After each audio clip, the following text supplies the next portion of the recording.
Fever can hide their excitement after big Caitlin Clark news on Sunday. Fever can hide their excitement after big Caitlin Clark news on Sunday. Originally appeared on Athlon Sports, Indiana Fever star Caitlin Clark has now missed 7 games this season while dealing with 2 separate injuries. She was sidelined earlier in the year with a left quad strain, returned shortly after, and then injured her groin.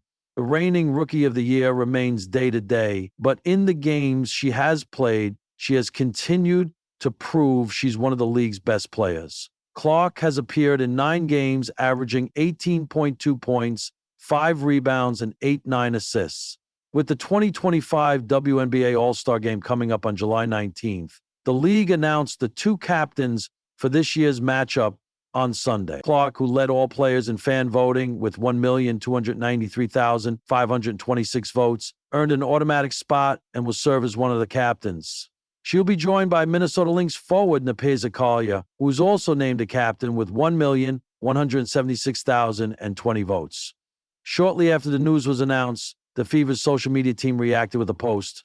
This is Clark's second All-Star appearance, and this time she'll get to play in front of the Fever faithful. Indiana's Gainbridge Fieldhouse will host the game for the first time this year. The rest of the 2025 WNBA All-Star starters will be announced on Monday, with the 12 reserve players to be revealed July 6. Clark and Collier will then draft the 2 teams on July 8 during an hour-long edition of WNBA Countdown. As for the coaches, the ones leading the teams with the 2 best records through Friday's games will get the opportunity to coach the All-Star teams. This story was originally reported by Athlon Sports on June 29, 2025, where it first appeared. The Indiana Fever locker room was buzzing with an energy that could barely be contained.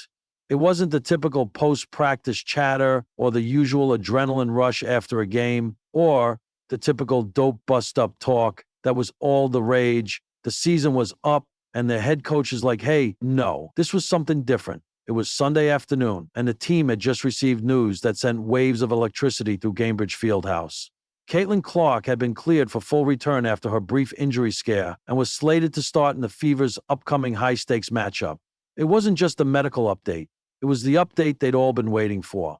The Fever had fought their way through a grueling part of the season, enduring physical fatigue, media pressure, and brutal matchups. While Clark had still been around, cheering from the sidelines, giving advice, staying vocal, her absence on the court had left a gaping hole. You don't just replace a generational talent. You wait, you grind, and you hope. Aaliyah Boston was the first to let the emotion out. She slammed her hand against her locker and let out a loud, joyful, "Let's go!" that echoed throughout the hallway. Nearby, Erica Wheeler burst into laughter, almost spilling her protein shake, while Nalissa Smith hugged assistant coach Jesse Miller so tightly, it drew playful groans from the group. It was like someone had lifted a weight off the entire franchise. The announcement, Coach Christy Sides had gathered the team earlier in the day under the pretense of a strategy meeting. Everyone expected a film session or some tactical breakdown of their next opponent. Instead, she pulled up a slide that simply read, "CC is back. She's starting." For a beat, the room was silent. Then chaos erupted. Players leapt from their seats, high-fiving, shouting, dancing.